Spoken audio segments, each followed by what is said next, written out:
Computadora. Empecemos entonces. ¿Me confirmas, Paul, si están viendo mi pantalla correctamente? Sí, está perfecto, se te escucha y se aprecia perfectamente tu presentación. Magnífico, magnífico. Espero que la presentación valga la espera. Entonces, bien, buenas noches con todos. Nuevamente agradezco la invitación de Paul León, por supuesto, a nombre de IGESOL y de la universidad. La intención de hoy es pues hablar un poco de soldadura de tuberías de cobre para suministro de oxígeno medicinal, un tema de la mayor importancia dado pues, el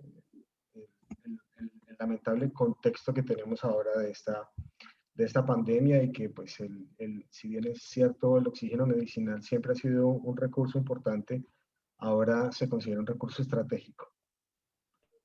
Vamos a continuar entonces. Vamos a poner un poco el contexto porque normalmente nosotros estamos acostumbrados a ver el tema del oxígeno industrial, normalmente para corte, para calentamiento, ya sea manual, mesa de corte, pantógrafo, etcétera.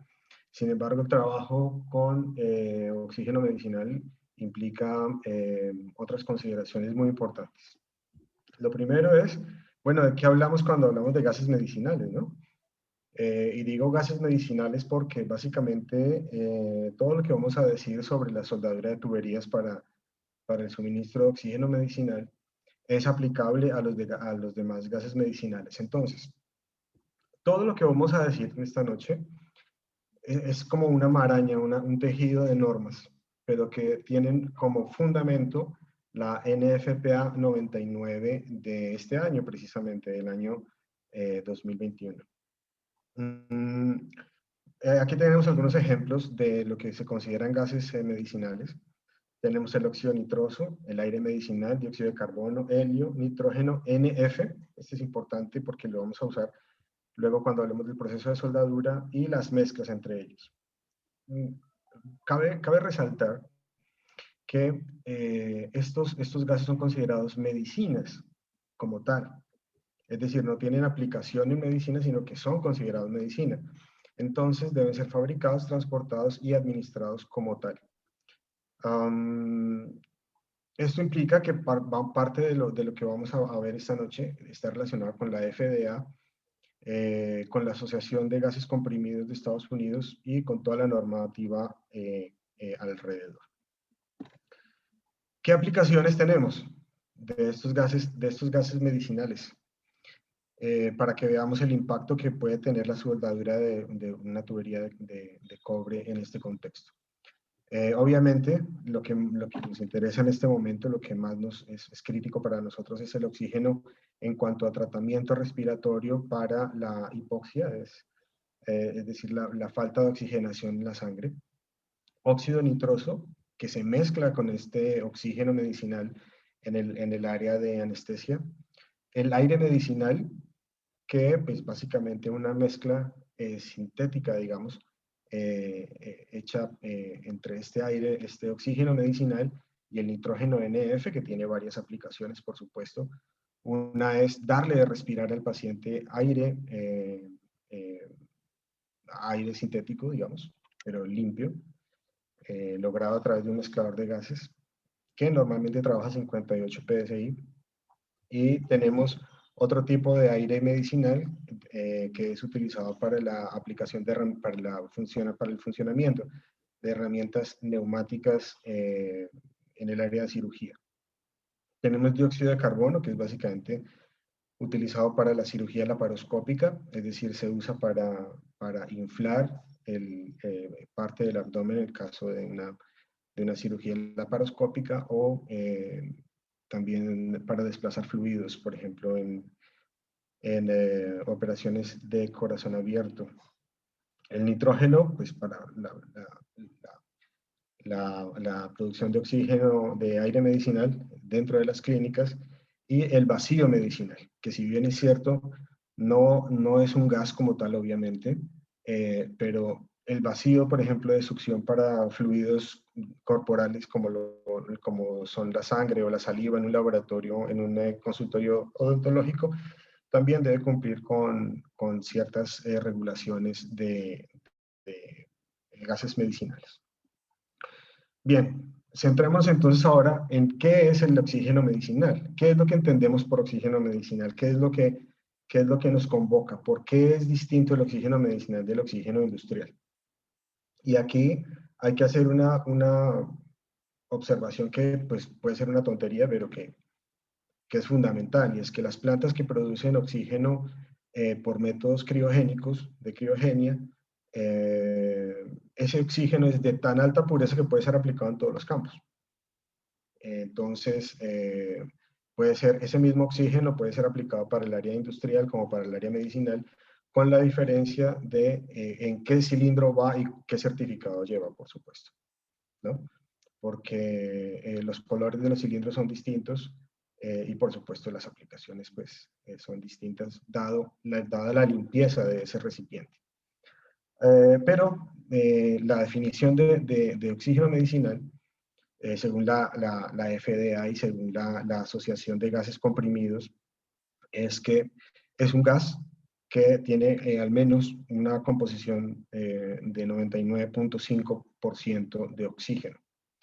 Y el resto pues serán trazas de argón, trazas de nitrógeno del proceso. Pero ya se considera una medicina cuando el oxígeno tiene 99 o 99.5% de oxígeno, para la redundancia. Ahora, existe otro oxígeno que es el oxígeno de 93%, que no es considerado según la FDA oxígeno medicinal, pero que lo estamos utilizando ante esta carencia de oxígeno medicinal como tal. Las características de este oxígeno medicinal es que tiene entre 90 y 96% de oxígeno, y el resto, pues como dijimos, trazas de nitrógeno y trazas de argón, como es la composición del aire, ¿no? Todo lo que estamos hablando básicamente son gases del aire, que son oxígeno, nitrógeno y argón, básicamente. Ok. Según el decreto de urgencia 6620 del 2020, que fue emitido el 4 de junio del año pasado, bajamos digamos, la proporción de esa mezcla de gases que nosotros llamamos ahora aire medicinal, oxígeno medicinal.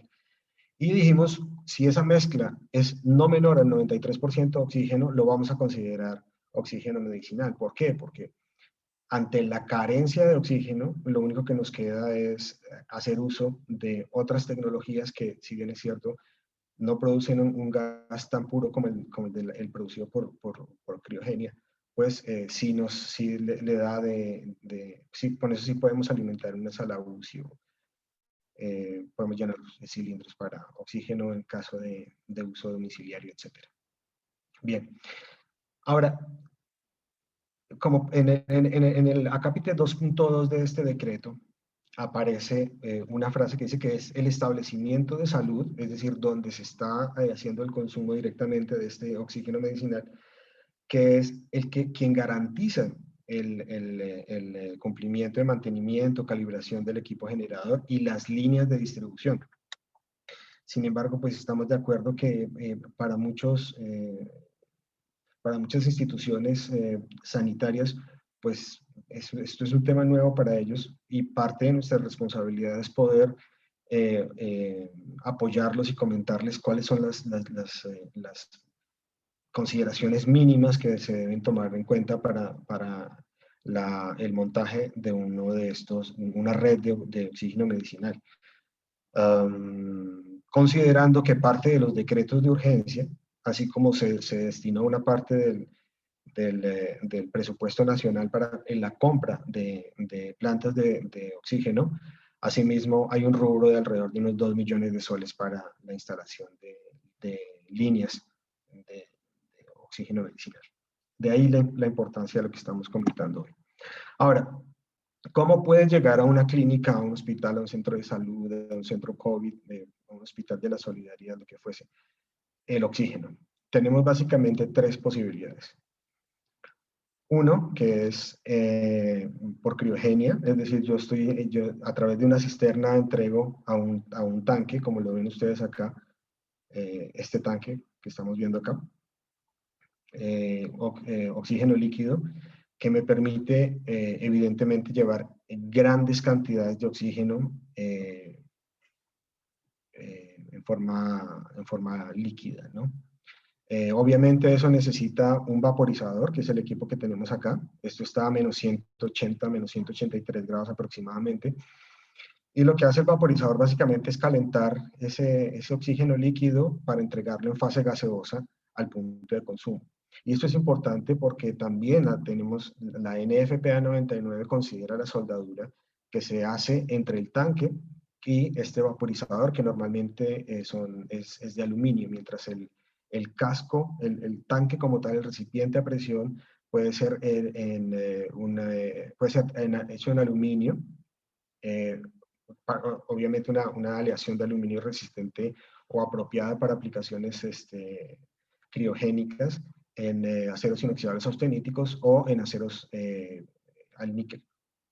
Otra manera como un cliente, una persona, un hospital puede recibir el oxígeno es a través de estos tanques pequeños que están aquí de mano izquierda. También es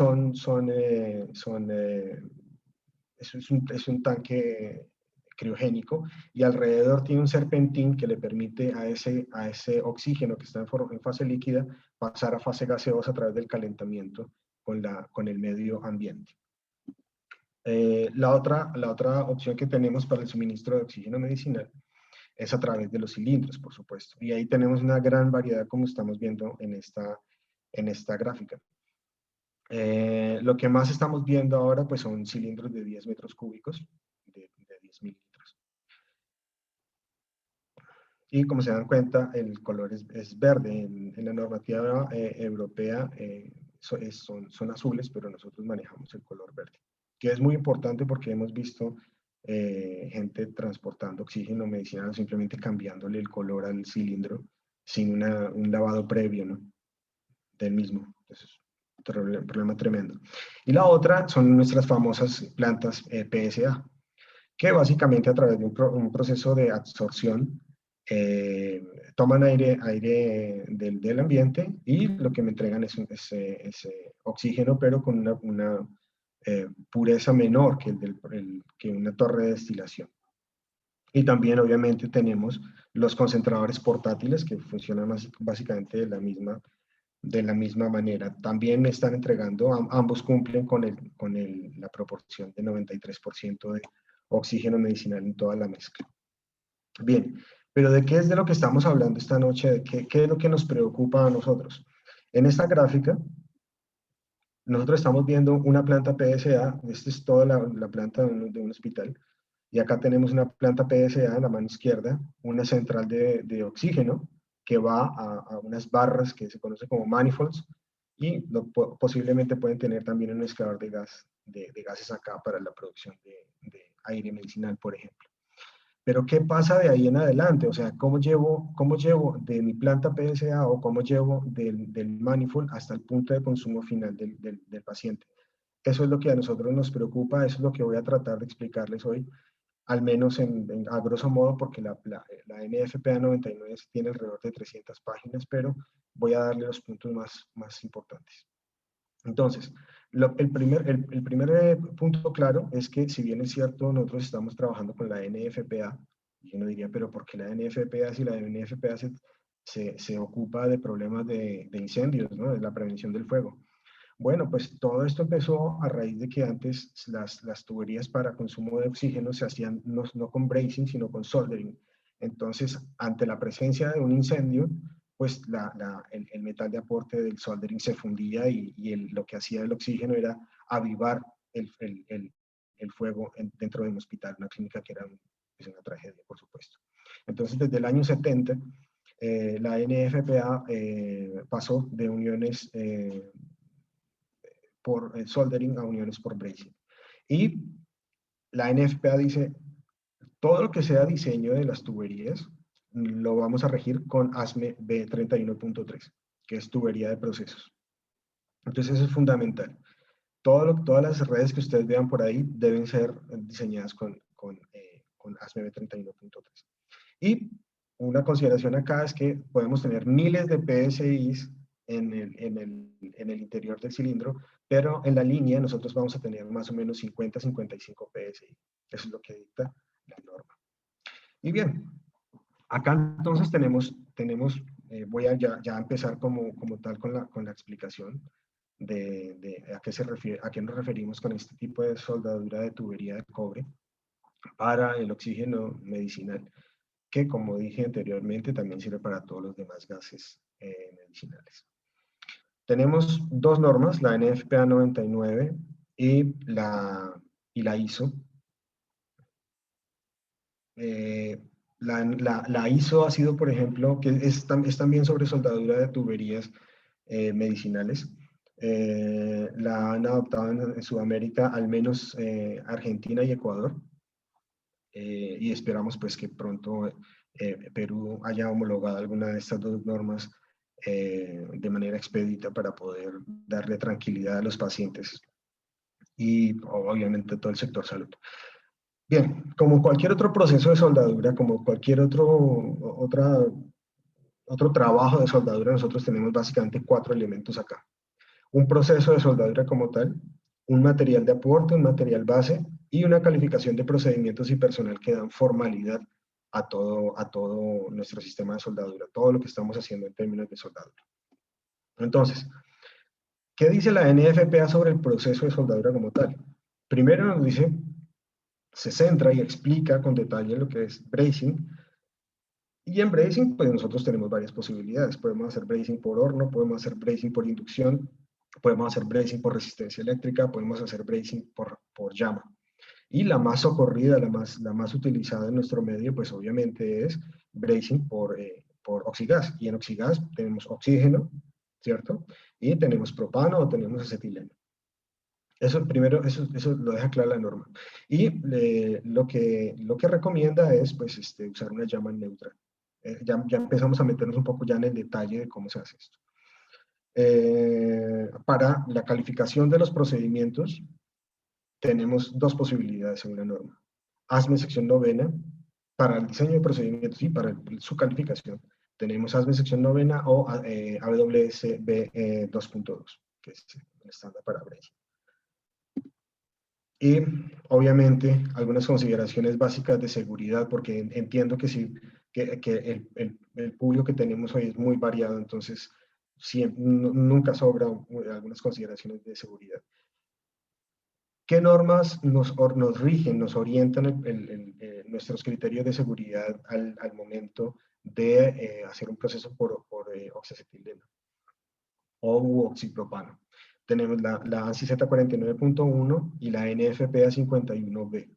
Lamentablemente por el tiempo, pues no puedo detenerme en cada una de ellas, pero sí quisiera dar los puntos más relevantes de esto. Primero, los cilindros deben estar montados en un carro. Y una vez montados en ese carro deben estar anclados de alguna manera, de una manera segura, ¿no? Que soporte el peso del cilindro, porque solamente el cilindro de oxígeno fácilmente puede pesar 80 kilos. Segundo, en los reguladores no deben tener fugas, por supuesto, deben estar en buenas condiciones y debemos tener, como estoy indicando acá, arrestadores de llama, de ser posible, después de la antorcha, al final de la antorcha y antes del cilindro. Eso para evitar un arrestamiento de llama con una posibilidad de explosión de los cilindros. Obviamente, pues el soldador debe tener todas las consideraciones necesarias para hacer un trabajo en caliente. Debe tener su protección ocular, por supuesto, para la radiación, que si bien no es mucha, hay fundentes que son extremadamente agresivos con los ojos. Entonces, incluso dentro de la hoja de MSDS lo indican así. Entonces, siempre protección ocular, posiblemente protección auditiva, guantes, mandil, etc. Ahora, en bracing nosotros tenemos una condición fundamental que es la limpieza y en términos de transferencia de calor sabemos que esto funciona, el fundente, tanto el fundente como el metal de aporte van a correr por donde tengamos la temperatura suficiente. Entonces, si nosotros usamos una antorcha de calentamiento, vamos a tener un calentamiento más parejo, en una zona mucho más ancha, y eso nos va a permitir que el material fluya por capilaridad de una manera mucho más rápida, digamos. Ahora, como estamos hablando de capilaridad, la limpieza de la tubería es esencial.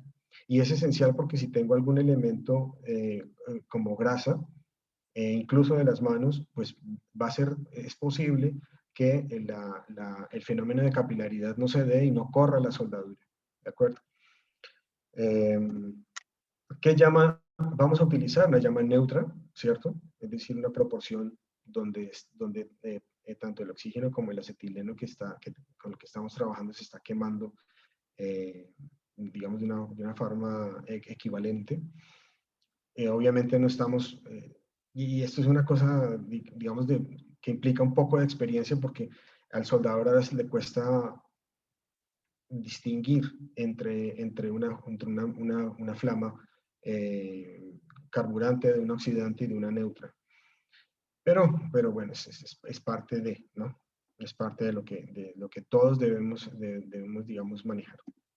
Ok, y ahora quiero presentarles el concepto que, a mi juicio, es el más importante de toda esta conversación.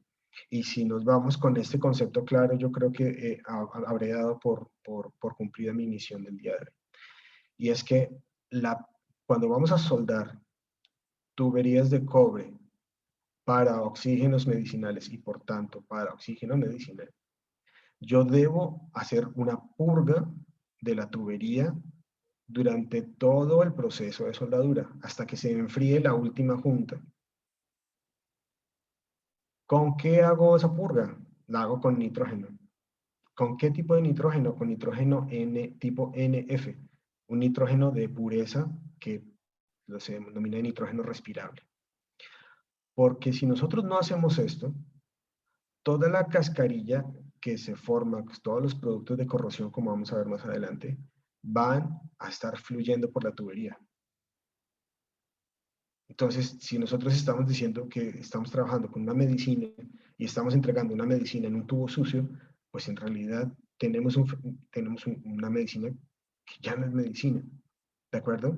Entonces, este es el primer punto que los compañeros soldadores que están acá deben tener en cuenta, que una cosa es hacer instalaciones para oxígeno industrial, por ejemplo, para alimentar una mesa de corte, un pantógrafo, lo que fuese, y otra muy distinta es hacer soldadura para una tubería de oxígeno medicinal. Acá lo vemos, ¿sí? Esta gráfica la tomé de una organización norteamericana que hace calificación de soldadores para precisamente, y otorga la calificación como la habilita a ese soldador para hacer instalaciones de gas de oxígeno medicinal. La diferencia es clarísima. Acá tenemos otro slide donde mostramos que la purga de nitrógeno sí realmente funciona. Como vemos en la parte superior, pues la cantidad de soldadura y la cantidad de calor que recibió el tubo fue inmensa, a tal punto de que tenemos esa junta horrorosa que definitivamente no pasaría ninguna inspección visual, pero el interior del tubo está limpio. ¿Qué tenemos adentro? Bueno, un poco de soldadura, pero no estamos usando fundente. Esa es la segunda idea central. Uno, debemos inertizar el tubo con nitrógeno NF. Y dos, está prohibido el uso de fundente para la soldadura de tuberías de cobre. El código permite algunas excepciones. Por ejemplo, ¿qué excepciones? Cuando yo necesito hacer la soldadura, recuerdan que hace un momento les estaba comentando que había una junta que debía ser entre aluminio y el tanque, el tanque criogénico. Bueno, para esa junta se admite el uso de fundente y se admite el uso de soldadura de plata. Ahora lo vamos a ver en la parte de materiales de aporte. Y también se permite cuando a la tubería de cobre yo le voy a soldar un accesorio, una válvula, algo que sea de latón. básicamente porque la vaporización del zinc al momento de hacer el calentamiento, el proceso de soldadura, impide una junta sana. Entonces, precisamente para poder deshacer, digamos, todos estos óxidos, todo este zinc que se ha vaporizado, pues se requiere un poco de fundente, pero en mínimas cantidades. Eso es lo que manda el código. Y si cumplimos con esas dos ideas, yo creo que vamos a haber aprovechado este breve seminario. Esa cascarilla de la que nosotros estamos hablando es precisamente la cascarilla que estoy indicando en este momento. Es un hollín que se forma de la reacción entre el cobre y el oxígeno del aire. Entonces imagínense este mismo hollín en el interior de una red de oxígeno medicinal que tenga 50 juntas, ¿no? Imagínense a dónde va a parar esto. Eventualmente iría a parar a alguna válvula, algún regulador, pero ¿y si va a los pulmones de un paciente? ¿Y si estos productos de corrosión como el óxido de cobre van a los pulmones de un paciente? Sobre todo en pacientes COVID que dentro de NFPA existen o están clasificados como categoría 1, es decir, instalaciones medicinales en donde de darse la ausencia del oxígeno, el paciente o empeora su situación o muere. Entonces estamos hablando de cosas serias. Este mismo hollín es el del que estamos hablando. Obviamente, si está en la parte de afuera, yo lo puedo limpiar, no tengo ningún problema. Se puede limpiar con cepillos de latón, se puede limpiar con cepillos de acero inoxidable, etc. Bueno, ahora, ¿qué tipo de nitrógeno vamos a utilizar para hacer la purga? Un nitrógeno NF. El nitrógeno NF tiene varias características. Una es que es, digamos, de alta pureza. Tiene por lo menos 99% de nitrógeno en volumen. La otra es que es libre de aceite. Eso es muy importante y no contiene humedad. Hay otro nitrógeno, que es el nitrógeno 97%, que no se puede utilizar para este tipo de aplicaciones. La ventaja es que el nitrógeno forma parte de los productos que salen de la extracción del oxígeno. Entonces, hay un montón de nitrógeno disponible. Y si se hace por método criogénico en una torre de destilación, pues entonces básicamente cumple con estas propiedades. ¿Cómo lo encontramos nosotros en el mercado? El nitrógeno NF. Aquí, estas son dos compañías que trabajan en el Perú. Esta es como el label, la presentación de la FDA de este producto. Entonces, si ustedes dicen acá, ven acá, dicen que que es para prescripción humana, ¿cierto? Que es una droga, es decir, para la administración de este nitrógeno para un paciente, y es una característica para todos los demás gases, se necesita una prescripción médica. Y en Perú, lamento si he tratado de ser lo más general posible porque sé que hay personas de otros países, pero parte de lo que estoy explicando está centrada en el contexto peruano. De todas maneras, pues ustedes lo van a conseguir en su país como según la ficha SDS de cada producto. En Perú se consigue como nitrógeno medicinal para inhalación. Un fabricante promete 99.5% y el otro promete 99%. Sin embargo, el punto clave es que es un gas para inhalarlo. Es decir, con ese gas para inhalarlo podemos y debemos hacer la inertización de nuestra tubería.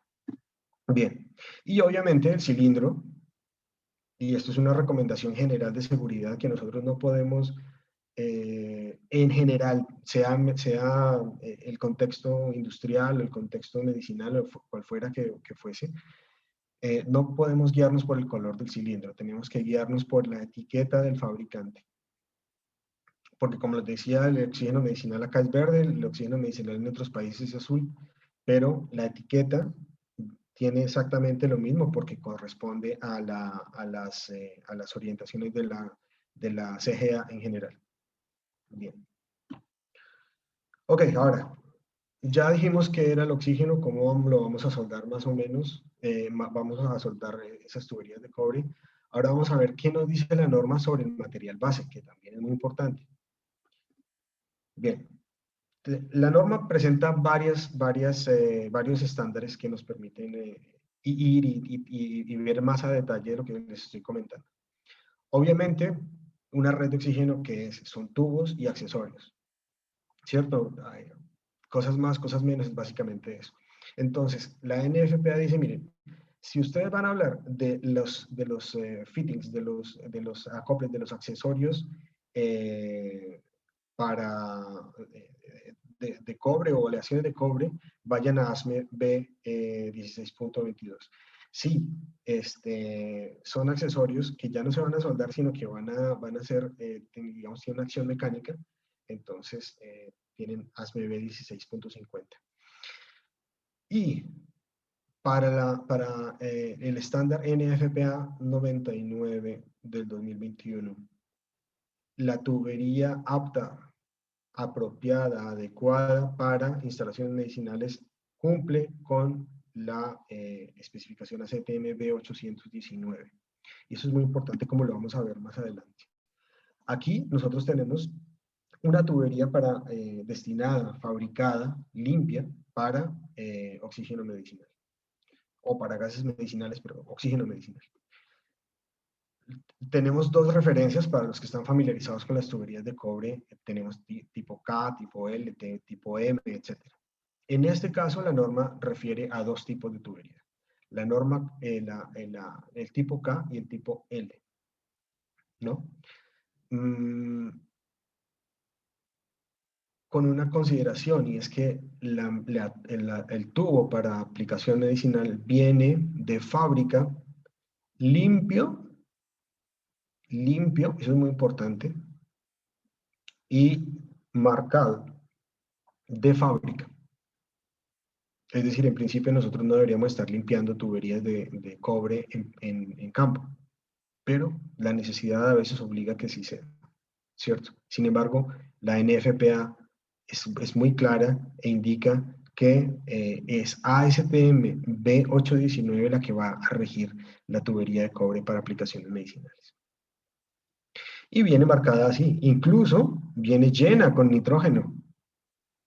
Ya viene inertizada de fábrica con un par de tapones en los extremos, ¿no? ¿Y por qué esto es importante? Porque nosotros en el mercado también encontramos tubería tipo K y tubería tipo L, pero que cumplen con ASTM B88, que no viene de fábrica, no viene limpia de fábrica y que además tiene algunas diferencias dimensionales respecto de la tubería para oxígeno medicinal. Bien, aquí tenemos algún ejemplo. Aquí tenemos las dimensiones y las características físicas de los tubos K y L para aplicación medicinal. Y por decir alguna cosa, si tomamos una tubería de 3 octavos, tenemos un espesor de pared de 0.049, mientras que si tomo uno tipo L, que no cumple, que no es para oxígeno medicinal, me están diciendo que el espesor de pared es 0.035, mucho menor. ¿Mm? ¿Y cuál sería el problema aquí? Que dado que yo tengo una alta presión dentro de los cilindros y un regulador llega a funcionar mal, toda la presión se va a ir a la tubería. Entonces, si la tubería no es capaz de soportar esa presión, pues simplemente va a reventar, ¿no? Pero bueno, la idea central acá es que una cosa es un tubo de cobre tipo K y L para aplicación industrial y otro tipo K y tipo L para aplicación medicinal. Una gran diferencia y sobre todo hay una diferencia en costo. Bien, vámonos al material de aporte, ¿cierto? Aquí tenemos dos opciones. Nos dicen básicamente, y esto es algo que también se da muchísimo en la industria, y es que toda la tubería de cobre la quieren soldar con aleaciones de plata, 35% de plata, por ejemplo. Y la norma lo que me dice es, no, usted no necesita usar fundente. Usted debe purgar su tubería y debe usar aleaciones de material de aporte, o aleaciones para material de aporte, que sean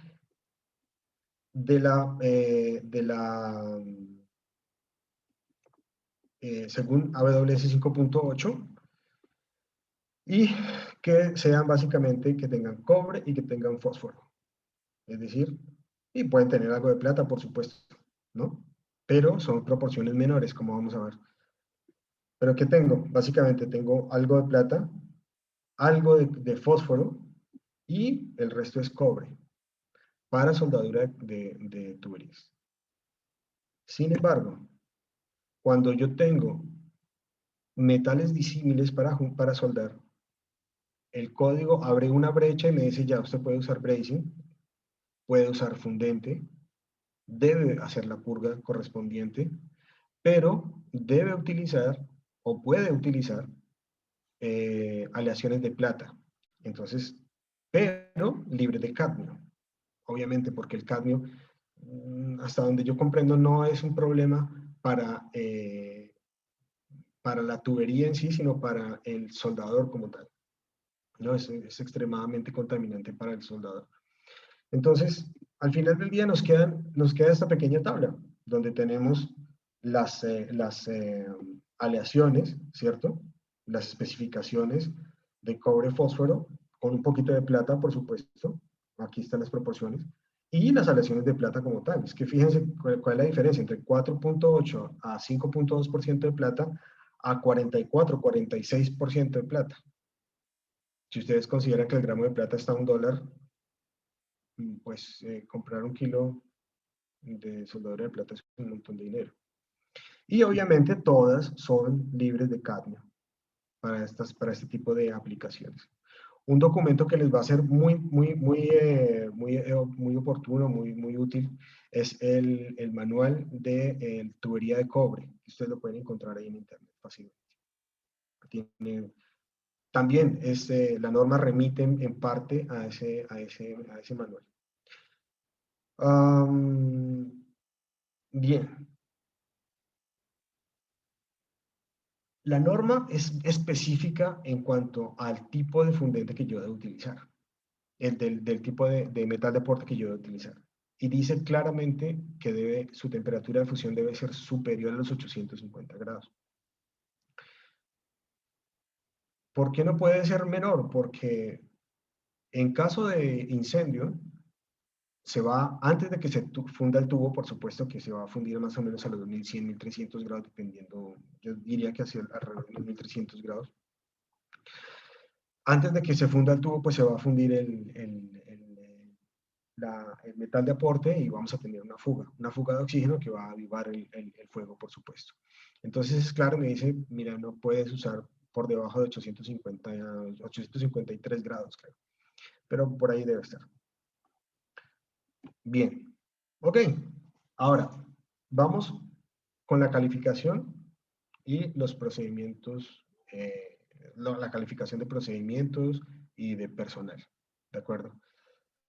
Y aquí entra otro actor, que es la Sociedad Americana de Ingenieros de Higiene, digamos, ¿no? Entonces ellos dicen, ya, ok, tú quieres soldar bien, suelda, no hay problema. Los detalles de la soldadura se lo dejamos a los que saben de soldadura, que va a ser ASME, va a sección novena, ¿cierto? A WSB 2.2, y la calificación de los soldadores me la dejas a mí. Y yo voy a darles un carnet, una certificación que dice que esa persona está avalada para hacer ese tipo de instalación. Entonces aquí entra esta ASSE, que tiene toda una familia de certificaciones que aparecen acá. No las voy a nombrar todas porque son muchas, pero es la serie 6000. Y dentro de esa serie 6000 está la certificación ASSE 6010, que es para instaladores de sistemas de gases medicinales. Y obviamente esta certificación, esta ASSE, aparece en la NFPA 99, que está recién salida, es del 2021. Ustedes la pueden verificar, la pueden leer en internet, en la misma página de la NFPA. Ok. ¿Qué hacemos cuando vamos a calificar un soldador? Bueno, vamos a verificar básicamente que la junta esté llena con el metal de aporte, básicamente. Eso por un lado. Y dos, fíjense que cómo está en la parte exterior este tubo de cobre, que normalmente es de una pulgada y media, y cómo está, qué limpio está aquí por dentro. Eso es lo que nosotros queremos, que por dentro esté impecable, así por dentro esté sucio, no importa, la parte exterior está muy bien, o sea, la podemos limpiar y de hecho el código refiere a algunos temas sobre limpieza posterior a la soldadura. Pero lo que no se puede admitir es este tipo de faltas de llenado, ¿no? Este tipo de faltas de llenado. Bien. Como les comentaba, entonces, para la calificación de procedimientos, NFPA dice ya que eso se encarguen los que saben y nos manda a WSB 2.2 y la sección novena del código ASP.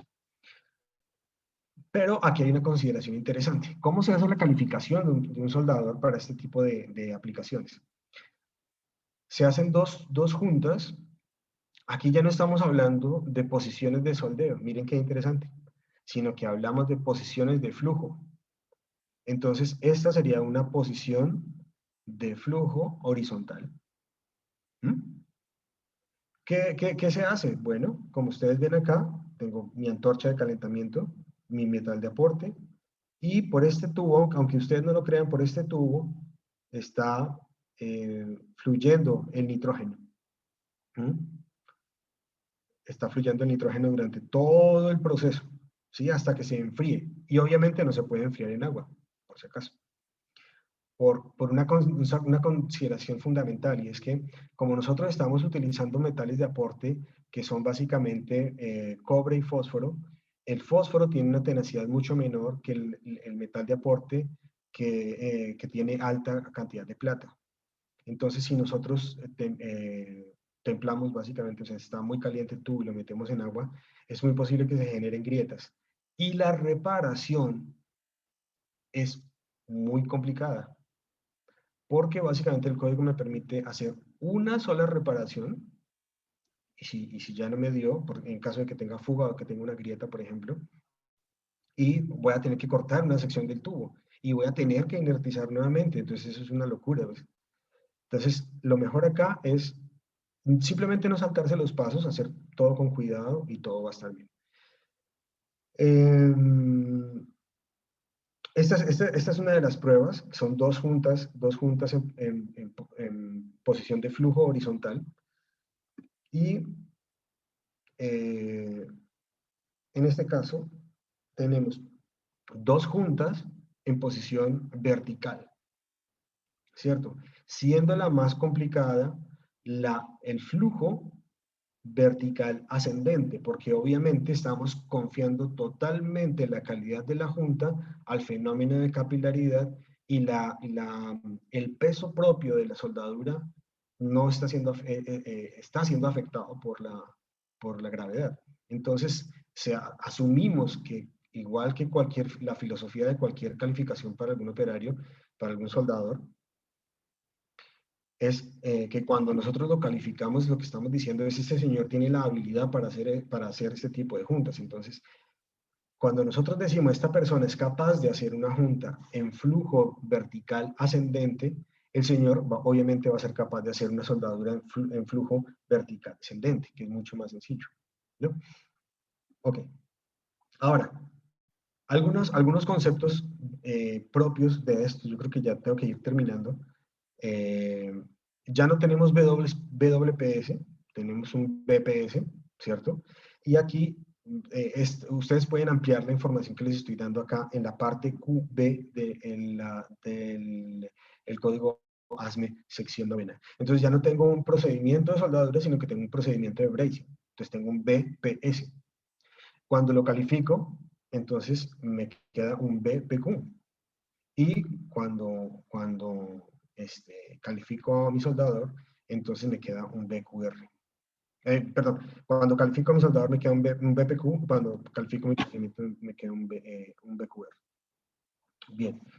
De resto, en el código ASME aparecen el resto de consideraciones, cuáles son las variables esenciales, las no esenciales, etcétera. Todos esos detalles que, digamos, son más datos que ustedes van a encontrar dentro del código y que, pues, la verdad, por tiempo me sería imposible explicarles, pero ojalá podamos en algún momento ofrecer un curso completo de esto, porque la verdad es que hay mucha información, pero lo esencial que quería compartirles creo que ya lo he hecho.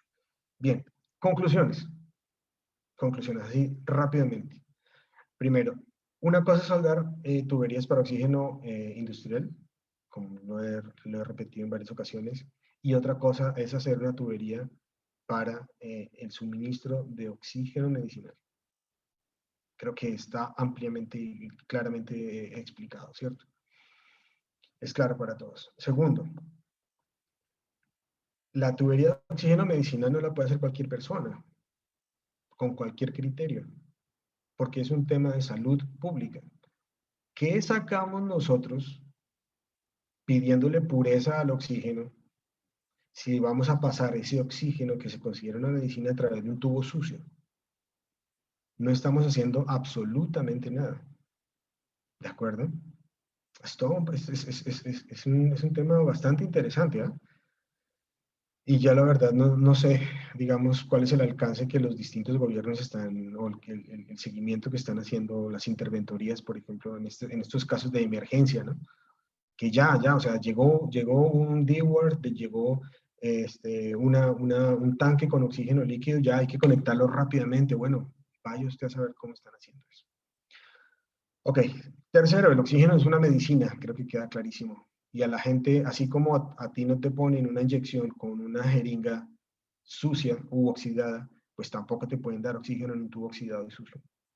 Cuarto, no podemos usar fundente, no podemos usar fundente, eso es fundamental. Es más, no se necesita, es más, ahorramos dinero porque no tenemos que comprar fundente. Tampoco tenemos que hacer inversión en soldadura de plata con mucha cantidad de plata, ¿sí? O sea, 35, 40, 45% de plata, eso en un proyecto grande, eso es un montón de dinero. Tomemos ese dinero del aporte y llevémoslo a la inversión de nitrógeno y tengamos una buena instalación medicinal. Cuarto, inertizar con nitrógeno y no con cualquier tipo de nitrógeno. Ahora, se me olvidaba, había un detalle que había pasado por alto. Ya cuando nosotros estamos haciendo una soldadura de acero inoxidable austenítico, por ejemplo, o aceros inoxidables, si queremos inertizar la raíz, nosotros pasamos argón y nosotros garantizamos o tratamos de medir, si no tenemos un medidor de gases, por lo menos que la cantidad de recambios sea suficiente para garantizar que adentro tenemos casi 100% de argón. En este caso, queremos casi 100% de nitrógeno. Y ese casi significa que máximo podemos tener un 1% de oxígeno, tal cual lo indica la norma, que es una ventaja muy grande porque ese 1% yo lo puedo medir prácticamente con cualquier medidor de gases industrial que yo tenga por ahí. Esos medidores para entrar a espacios confinados, yo lo podría usar para esto si está calibrado. Obviamente, si tengo un analizador de gases profesional para la aplicación de inertización, pues magnífico, ¿cierto? Ok, entonces, recomendaciones. Para los pacientes COVID, tratar de hacer lo que mejor podamos, echando mano. Si en nuestro país no tenemos una ley, una norma, un estándar, un código que me guíe para poder hacer una buena instalación medicinal, hombre, echemos mano de esta NFPA 99. Usémosla. Vamos a, de verdad que es mi intención que por lo menos en el Perú nosotros podamos hacer la homologación de esta norma que implica la homologación de otras normas, ¿no? Incluiría fundentes, incluiría metales de aporte, incluiría quizás el nitrógeno, incluiría una cantidad de cosas que están sueltas en este momento. No sabemos hasta cuándo vayamos a estar en este tema de la cuarentena. No sabemos si la vacunación va a funcionar, no va a funcionar, si hay nuevas cepas, etcétera. Entonces estamos a tiempo de poder aplicar este conocimiento. Y yo los invito a que ustedes lo hagan, a que lamentablemente por el tiempo lo que les puedo comunicar acá es muy poco, pero ya saben cuál es el código, el estándar que hay que buscar. Busquemos este NFPA 99, pues la podemos verificar en internet. Hay incluso versiones antiguas para que hacernos una idea de qué es de lo que estamos hablando. Prácticamente todas las publicaciones de la FDA son gratuitas. Algunas de las EGA se consiguen en internet. AWS, ustedes saben que se consigue fácilmente para todo el tema de fundentes, metales de aporte. La Asociación para el Desarrollo del Cobre en Estados Unidos también tiene muchas publicaciones gratuitas. Si usted es proveedor o importador de tubería de cobre, y verifique esto. ¿Podría usted importar este tipo de tubería? ¿Podríamos cambiar de la B88 a la norma a la B819? Bien, son como, no, como preguntas que dejo ahí, algunas recomendaciones. Eh, y pues nada, con eso quiero terminar. Espero no, Paul, espero no haber abusado del tiempo, sobre todo considerando mi retraso inicial, pero quedo abierto a las preguntas que pudieran derivarse de esta pequeña presentación. Muchas gracias. Gracias, Alberto. Sí, no te preocupes por el tiempo, les expliqué. ¿Tienes preguntas en el chat? No sé si tú las puedes leer o quieres que yo te las... Por favor, ya. A William ha ver, hecho una pregunta, por ejemplo. vamos a ver. Muy bien, ya. Sí, aquí tengo, ya, William, sí. Buenas noches. ¿Cuánto es la presión de nitrógeno en el interior de circulación para el soldeo de cobre? Más que la presión, nos interesa el flujo. ¿Por qué? Porque dado que nosotros tenemos una presión interior en el cilindro, quien va a regular la presión de salida va a ser mi flujómetro. Entonces yo no puedo, o sea, no tenemos flujómetros que estén diseñados para jugar con la presión de salida, pero sí con el caudal. Entonces el caudal está entre 5 y 10 litros por minuto.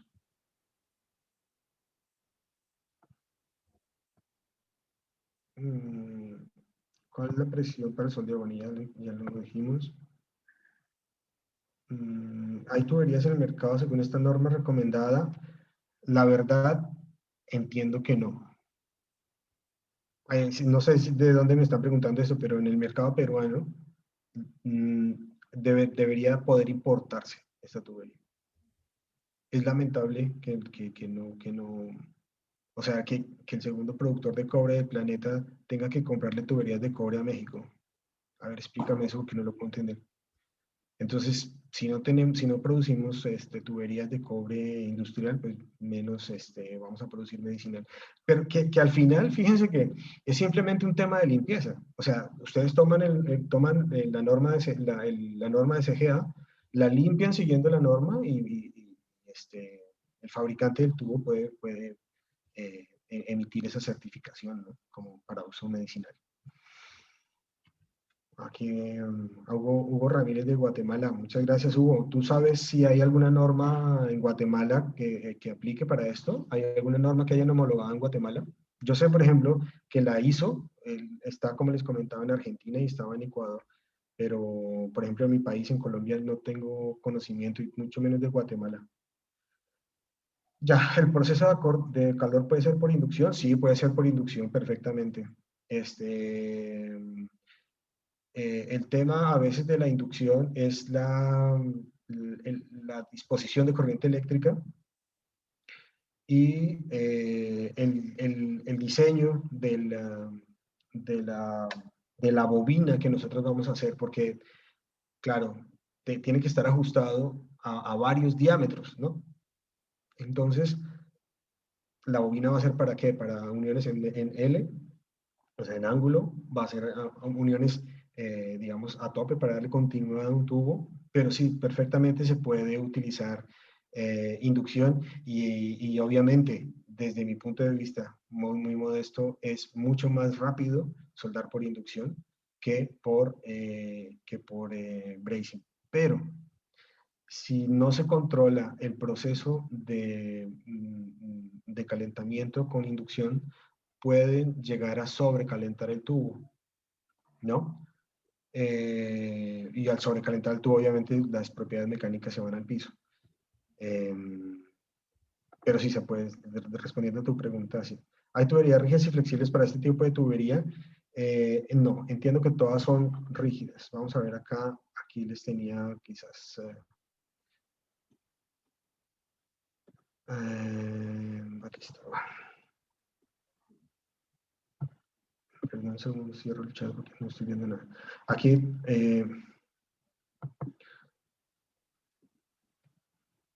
si ustedes ven en las tipo K, según la STM B88, puedo tener de los dos tipos, ¿no? Obviamente ambos son tuberías sin costura, pero una es más dura que otra. Una está más endurecida por trabajo en frío y un tratamiento térmico también. Entonces, básicamente, en las que está, creo que eliminé ese slide, pero básicamente son tuberías duras, no flexibles. ¿Mm? Pero habría que ver el código si en el momento permite el doblado de esto, ¿no? Para- pero en general son tuberías rígidas. Ya, vamos a ver aquí, ¿qué más hay en el chat? ¿Cuál es la temperatura máxima de soldeo? Bueno, la temperatura máxima de soldeo obviamente va a ser la de fusión del tubo de cobre. En el sentido en que no tuvimos tiempo de ver eso, pero en la inspección final, la inspección visual final de la junta, no puedo tener exceso de material de fundente, no puedo tener fusión, es decir, derretimiento del material base, y obviamente pues eso significa que llevaste la temperatura a 1300 grados. Eso no, así que yo diría que la máxima temperatura, yo más bien hablaría de la mínima, que es la temperatura de fusión de tu metal de aporte, y eso está en fusión precisamente de la composición química del metal de aporte.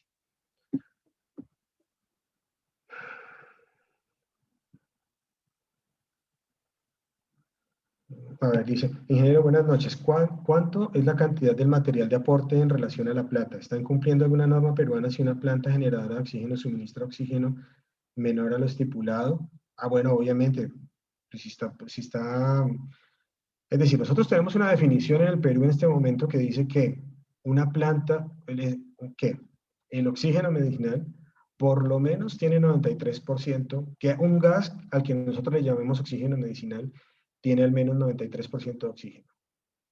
Si tu planta no está entregando eso, pues no es oxígeno medicinal, ¿cierto? Lamentablemente no hay que darle, no hay vuelta de hoja ahí. Pero, según la FDA, entendería que puede estar entre 90 y 96%. Menos de 90 creo que el concentrador más modesto de uso domiciliario entrega oxígeno al 90%. No sé si alguien me pudiera corregir. ¿Hay alguna técnica de ensayos no destructivos para evaluar las uniones soldadas? Sí. De hecho, cuando ustedes van al QV de la ASME sección novena para la calificación de soldadores, les permite utilizar radiografía para la junta. Ahora, se pueden imaginar lo que significa hacer una radiografía en una instalación, en un hospital. Bueno, eso es una locura. Lo que sí se puede hacer, por ejemplo, es unos tintes penetrantes para verificar que no tenga agrietamientos en la intersección, digamos, en esa zona donde tengo material base, material de aporte, material base, ¿no? Y obviamente también con unos tintes podríamos verificar que no hayan faltas de fusión, por supuesto. Pero obviamente eso se tiene que limpiar muy bien al final, ¿no? O sea, todo lo que nosotros hagamos tenemos que considerar que lo vamos a hacer dentro de un hospital, dentro de una posta de salud, dentro de un hospital de la solidaridad, qué sé yo, donde hay enfermos, gente sana, etcétera, ¿no? Las tuberías de oxígeno medicinal pueden ir empotradas. Eh, bueno, hay que ir a ASME 31.3. Yo pensaría que sí, obviamente, porque pues una cosa es soportar un pedazo de tubo de 1,5 metros y otra cosa es tener una, una tubería de 10 o 15 metros flotando, ¿no? Yo creo que evidentemente puede ir empotrada, y de hecho va empotrada. Cuando ustedes entran en una sala de cirugía, pues ustedes no encuentran las tuberías de cobre expuestas. Bien.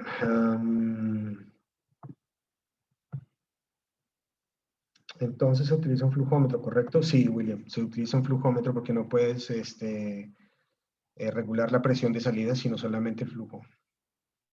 ¿Hay tuberías en el mercado? Ok, ya.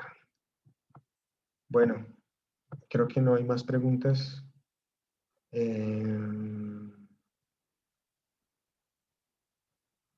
¿Qué materiales para las juntas de dilatación para tubería de oxígeno? Bueno, hay que ir a ASME 31.3. No tendría una respuesta para ti en este momento.